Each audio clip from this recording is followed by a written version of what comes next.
అబ్బబ్బబ్బా full bore కొడేస్తుంది. కొంచెంసేపు TV పెట్టుకుందాం. Hey Doraemon. ఒరే అన్నయ్య, దున్నపోతులో ఉన్నావు. ఇంకా డోరేమోన్లు టామ్ అండ్ జెర్రీలు చూస్తావేంట్రా? Useless fellow. న్యూస్ పెట్టు. నువ్వేంటే బాబు నాన్నగారిలో తయారయ్యో. సరే ఉండి పెడతా. ఒరే ఎక్కడికి వెళ్ళిపోతున్నావు? కూర్చొని చూడు. సర్లే పెట్టు. బంగ్లాదేశ్ పిఎం రాజీనామా. ఒక్క రోజులో 300కు పైగా విద్యార్థులు మృతి. కరెక్ట్ టైంలో కరెంట్ పోయింది. నువ్వు చూడక కరెంట్ అఫైర్స్ చూస్తుంటే కరెంట్ కూడా షాక్ కొట్టినట్టుంది. అయినా నాకు తెలిసిన న్యూసేలే. ఏంటి అను, నీకు తెలుసా అసలు బంగ్లాదేశ్ లో ఏం జరుగుతుంది? కొంచెం నాకు కూడా చెప్పే. అసలు పిఎం ఎందుకు రాజీనామా చేసింది? చెప్తా.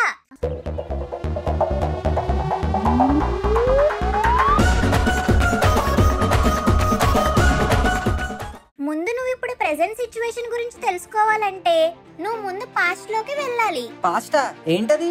ప్రెజెంట్ మనం దేన్నైతే బంగ్లాదేశ్ గా పిలుస్తున్నామో దాన్ని 1917 ముందు వరకు ఈస్ట్ పాకిస్తాన్ గా పిలిచేవారు. ఇండియాకి ఎప్పుడైతే 1947 లో ఇండిపెండెన్స్ వచ్చిందో ఆ టైంలో రిలీజియస్ పర్స్పెక్టివ్ వ్యూలో ఇండియా పాకిస్తాన్ నుండి విడిపోయింది. ఆ టైంకి ఇండియాకి వెస్ట్ సైడ్ ఉన్నదే వెస్ట్ పాకిస్తాన్ గా, ఈస్ట్ సైడ్ ఉన్నదాన్ని ఈస్ట్ పాకిస్తాన్ గా పిలిచేవారు. 1947 నుండి 1971 వరకు దాదాపు 24 ఇయర్స్ ఈస్ట్ పాకిస్తాన్ ని వెస్ట్ పాకిస్తాన్ తన కంట్రోల్లో ఉంచుకుంది. ఈస్ట్ పాకిస్తాన్ కి సంబంధించిన పొలిటికల్ డెసిషన్స్ కానీ పరిపాలనా విధానాన్ని గాని 2204 కిలోమీటర్ల దూరంలో ఉన్న వెస్ట్ పాకిస్తాన్ చూసుకునేది. ఇలా 24 ఇయర్స్ దాకా వెస్ట్ పాకిస్తాన్ రూలింగ్ లో ఈస్ట్ పాకిస్తాన్ అనేక ఇబ్బందులు ఎదుర్కొంది. అప్పుడు 1971 లో ఈస్ట్ పాకిస్తాన్ తమకు కూడా ఇండిపెండెన్స్ కావాలని కోరుకుంటూ ఉద్యమాన్ని స్టార్ట్ చేశారు. ఇక్కడ ఈస్ట్ పాకిస్తాన్ వెస్ట్ పాకిస్తాన్ నుండి విడిపోవడానికి వీళ్ళిద్దరి మధ్య ఉన్న రిలీజియస్ ఆస్పెక్ట్స్ అండ్ లాంగ్వేజ్ కూడా ఒక కారణం. రెండు దేశాలని పాకిస్తాన్ అని పిలిచేటప్పటికి రెండు దేశాల వ్యవహార శైలిలో ఆచరణ విధానాల్లో చాలా డిఫరెన్స్ అయితే ఉండేది. ఇకపోతే ఈస్ట్ పాకిస్తాన్ లో 1971 లో జరిగిన ఎలక్షన్స్ లో అవామీ లీగ్ అనే పార్టీ అధిక ఓట్లతో విజయం సాధించింది.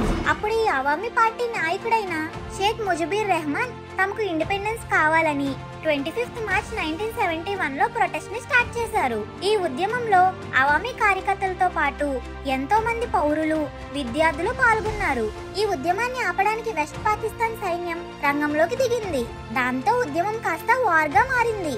వీరిరువురి మధ్యన 26 మార్చ్ 1971 లో స్టార్ట్ అయిన యుద్ధం 16 డిసెంబర్ 1971 ఎండ్ అయింది. డిసెంబర్ 3, 1971 లో ఈ ఉద్యమంలో మన ఇండియా కూడా ఇన్వాల్వ్ అయ్యి ఇండియన్ ఆర్మీని ఈస్ట్ పాకిస్తాన్ కి సపోర్ట్ గా పంపించింది. దాంతో ఇంటర్నేషనల్ ప్రెషర్ ని వెస్ట్ పాకిస్తాన్ తట్టుకోలేక 16 డిసెంబర్ న సరెండర్ అయిపోయారు. ఈ విధంగా ఈస్ట్ పాకిస్తాన్ కొత్త నేషన్ గా ఫామ్ అయ్యింది. అప్పటి నుంచి అది బంగ్లాదేశ్ గా పిలువబడుతుంది. ఏంటే ఇది ఒక మినీ కురుక్షేత్రంలో ఉంది. ఇంతకీ దీనికి ప్రెజెంట్ సిచ్యువేషన్ కి లింక్ ఏంటి? అక్కడేగా ఉంది లింకు. ఎప్పుడైతే బంగ్లాదేశ్ ఫామ్ అయిందో అప్పటి నుండి దేశంలో రిజర్వేషన్ సిస్టమ్ అనేది కొనసాగుతూ వస్తుంది. ఈ దేశంలో ఉద్యోగాల విషయంలో రిజర్వేషన్ కోటాలో 56% ఉంది. కేవలం 44% మాత్రమే జనరల్ కోటా. మెరిట్ చూసి మాత్రమే జాబ్ ఇస్తారు. ఈ 56% రిజర్వేషన్ ఏదైతే ఉందో ఇందులో 5% కోటా మళ్ళీ మైనారిటీస్ కి, 10% రిజర్వేషన్ ఉమెన్స్ కి, 10% రిజర్వేషన్స్ ఏమో ఆర్థికంగా వెనుకబడిన వారికి, ఇంకా 1% రిజర్వేషన్ డిజేబిలిటీ ఉన్న వాళ్ళకి కేటాయించారు.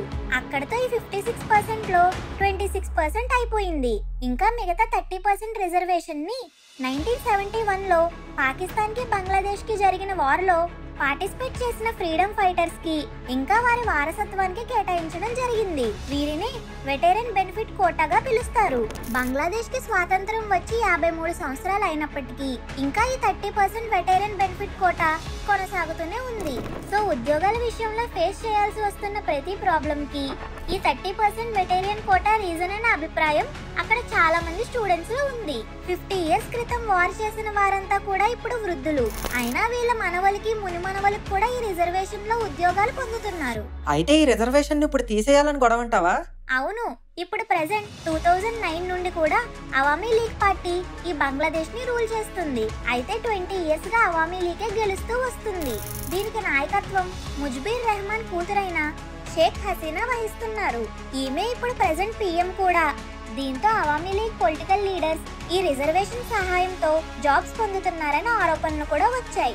దీని మూలంగా ఈ 30% రిజర్వేషన్ కోటాని కంప్లీట్ గా తీసివేయాలని స్టూడెంట్స్ స్ట్రైక్ చేశారు. అలా స్టార్ట్ చేసిన నిరసన చిన్న చిన్నగా ఆద్యం పోసుకుంటూ ఇప్పుడు ఒక ఉద్యమంలా మారింది. స్టూడెంట్ ఆర్గనైజేషన్ తరపున ఉన్న చార్టర్ లీగ్ ని అవామీ లీగ్ వ్యతిరేకిస్తుంది. బంగ్లాదేశ్ లో ఉన్న వ్యవస్థల్ని కూడా అవామీ లీగ్ 2009 నుండి కంట్రోల్ చేయడం మొదలుపెట్టింది. ప్రతిపక్ష పార్టీలను అణచివేస్తూ చివరికి ఎన్నికల్లో కూడా వారిని పోటీకి రానివ్వకుండా చేసింది. 2024 ఎలక్షన్స్ లో కూడా ఇదే జరిగింది. అవామీ లీగే ఏకైక పార్టీగా పోటీ చేసి ఎన్నికల్లో గెలిచారు. ఎలక్షన్స్ జరగక ముందు కూడా ఎన్నికల్లో పోటీ చేసే స్వేచ్ఛ లేనప్పుడు ఇంకా ఎన్నికలు జరిపించడం కూడా వ్యర్థం అని ఈ ప్రతిపక్ష పార్టీలు బహిరంగంగానే స్ట్రైక్ చేశారు. అయినా కూడా షేక్ హసీనా పిఎంగా గెలిచేసరికి ప్రతిపక్ష పార్టీలన్నీ కలిసి విద్యార్థులతో సహా వెటరన్ రిజర్వేషన్స్ మీద ఉద్యమం చేస్తున్నాయి. ఈ ఉద్యమాన్ని మెయిన్ గా నడిపిస్తుంది విద్యార్థులే. 2018లోనే ఈ వెటరన్ రిజర్వేషన్ ని తొలగించాలని విద్యార్థులందరూ స్ట్రైక్ చేశారు. దీంతో షేక్ హసీనా 30% వెటరన్ రిజర్వేషన్ రద్దు చేస్తున్నట్టుగా ఉత్తర్వులు జారీ చేశారు. కానీ ప్రభుత్వం ఇచ్చిన ఈ ఆర్డర్స్ ని వ్యతిరేకిస్తూ బంగ్లాదేశ్ ఫ్రీడమ్ ఫైటర్ అసోసియేషన్ కింద ఈ ఫ్రీడమ్ ఫైటర్స్ వారసత్వ విద్యార్థులంతా ఫామ్ అయ్యి హైకోర్టులో కేసు వేశారు.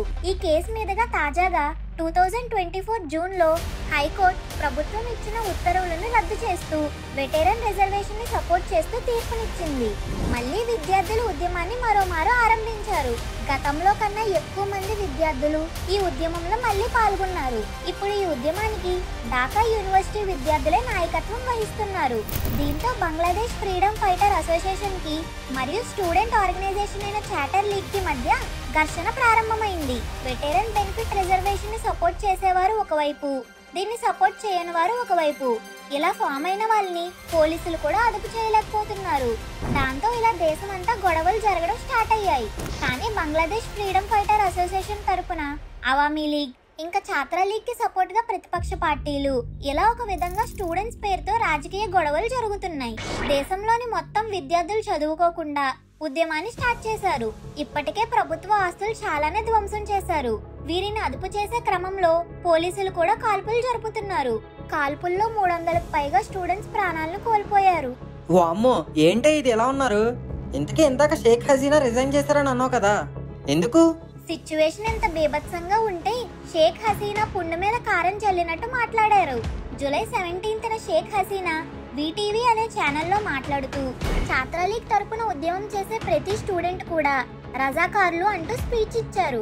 రజాకార్లా అంటే ఎవరు?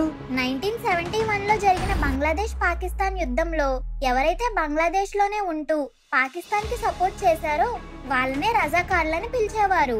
అంటే సింపుల్ గా టెర్రరిస్టులు అనే మీనింగ్. వీరు యుద్ధ సమయంలో ఎంతో మంది బంగ్లాదేశ్ పౌరులను హింసించి దాదాపు 30 లక్షల మందిని హత్య చేశారు. కాబట్టి వీరిని బంగ్లాదేశ్ వారు అత్యంత క్రూరులుగా పరిగణిస్తారు. ఇంకా షేక్ హసీనా ఉద్యమకారులందరూ రజాకారులతో పోల్చేసరికి వీరి యుద్ధం ఇంకా తీవ్రంగా మారింది.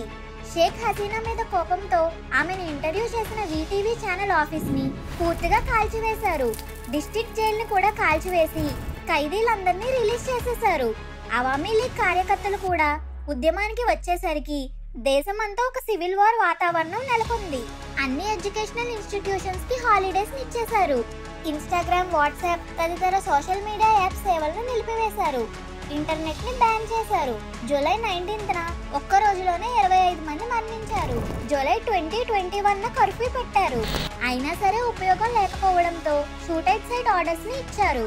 స్టూడెంట్స్ కూడా షేక్ హసీనా అన్న మాటలకు బాగా నొచ్చుకొని వారికి హసీనా వెంటనే క్షమాపణలు చెప్పాలని, ఇంకా చనిపోయిన స్టూడెంట్స్ కుటుంబాలకి ప్రాణ నష్టం చెల్లించాలని డిమాండ్ చేశారు. పరిస్థితి తీవ్రతను గమనించిన ఆర్మీ ఆఫీసర్స్ తాము రంగంలోకి దిగాలని నిర్ణయించుకున్నారు. షేక్ హసీనాను సేఫ్ గా ఉంచడానికి ఆమెను 45 నిమిషాల్లో దేశం వదిలి పారిపోమని చెప్పారు. ఆమెకు ఎవరికి ఎటువంటి మెసేజ్ కూడా పాస్ చేయొద్దని హెచ్చరించారు. ఆమెను సురక్షితమైన ప్రదేశానికి తరలించే క్రమంలో షేక్ హసీనా కూడా పీఎంగా రిజైన్ చేశారు. ఆమె వెళ్లిపోయిన కొద్ది క్షణాల్లోనే చార్టర్ లీగ్ వాళ్ళు షేక్ హసీనా ఇంటిపైన దాడులను జరిపారు. ఇంకా ఇప్పుడు ప్రస్తుతం బంగ్లాదేశ్ ఆర్మీ కంట్రోల్లో ఉంది. అవునేను, ఇంతకీ ఇప్పుడు షేక్ హసీనా ఎక్కడున్నారు? మన ఇండియాలోనే. రీసెంట్ గా ఆమె స్టేని ఇండియా ఎక్స్టెండ్ చేస్తూ సమాచారం కూడా వచ్చింది. మన ఇండియాలోనా? ఇంతకీ అక్కడ పిఎం రిజైన్ చేసిన తర్వాత పరిస్థితులు ఏ విధంగా మారాయి? ఎందుకు మారలేదు? ప్రస్తుతం ఈ చాటర్ లీగ్ వాళ్ళు హిందువులను కూడా టార్గెట్ చేస్తున్నారు. వారి పరిస్థితి అయితే మరీ దారుణంగా ఉంది. హిందువులు ఏం చేశారు? దీనికి కారణం అవామీ లీగ్ లో షేక్ హసీనా తర్వాత ఉన్న మేజర్ లీడ్స్ హిందువులు అవటం. ఫస్ట్ చనిపోయిన హిందూ కూడా ఇతనే, హరాధన్ రాయ్. ఇంకా అతని అల్లుడి పైన దాడి చేశారు. ఆ తర్వాత సెకండ్ రీజన్ వచ్చేసరికి ఈ గొడవలకు కారణం రిజర్వేషన్స్. ఇందులో హిందువులకి మైనారిటీ కోటా కింద రిజర్వేషన్ ఉంది. సో వాళ్ళు హిందువుల్ని టార్గెట్ చేస్తూ వాళ్ళని అటాక్ చేస్తున్నారు. ఇకపోతే షేక్ హసీనా బయటకు వస్తే చంపేసేంత కోపంతో ఉన్నారు స్టూడెంట్స్. మన ఇండియా ఆమెకు ఆశ్రయం కల్పించడంతో మన దేశం పైన ఇంకా ద్వేషం పెరిగేలా చేసింది. దీనితో వారు మెహర్పూర్లో ఉన్న ఇస్కాన్ టెంపుల్తో కలిపి 3 హిందూ టెంపుల్స్ని నాశనం చేశారు. 13 మంది హిందువుల ఇళ్లను తగలబెట్టారు. ఇలా ఉండగా కొంతమంది ఇస్లామిక్ పెద్దలు కొన్ని హిందూ టెంపుల్స్కి ఎటువంటి దాడులు జరగకుండా కాపలాగా కూర్చొని ఉన్నారు. పాపం అక్కడ హిందూస్ పరిస్థితి తలుచుకుంటేనే చాలా బాధాకరంగా ఉంది. ఇది థర్డ్ వరల్డ్ వార్ కి దారి తీసే పరిస్థితులకు వెళ్తుందని చాలా మంది అభిప్రాయపడుతున్నారు. హైకోర్టులో ఈ విషయం పైన మళ్లీ విచారణ జరిపిస్తామని అన్నారు. దీని పరిస్థితులు ఇండియా మీద కూడా ప్రభావం చూపిస్తాయని కొందరు అంటున్నారు. ఇలా 1971 లో మొదలైన రిజర్వేషన్ సిస్టమ్ రూల్ ప్రెజెంట్ ఇన్ని విపరీతాలకు దారి తీసేలా చేస్తుంది. ఇది ఫ్రెండ్స్ ఇవాల్టి వీడియో. మీకు గనక నచ్చినట్టయితే ఇప్పుడే ఒక లైక్ అండ్ షేర్ చేసి మన ఫన్మోజీ ఫ్యాక్ట్స్ ఛానల్ ని సబ్స్క్రైబ్ చేసుకోండి. అలాగే ఈ ఇన్సిడెంట్స్ పై మీ అభిప్రాయం ఏంటో కింద కామెంట్ లో పెట్టి మాకు తెలపండి.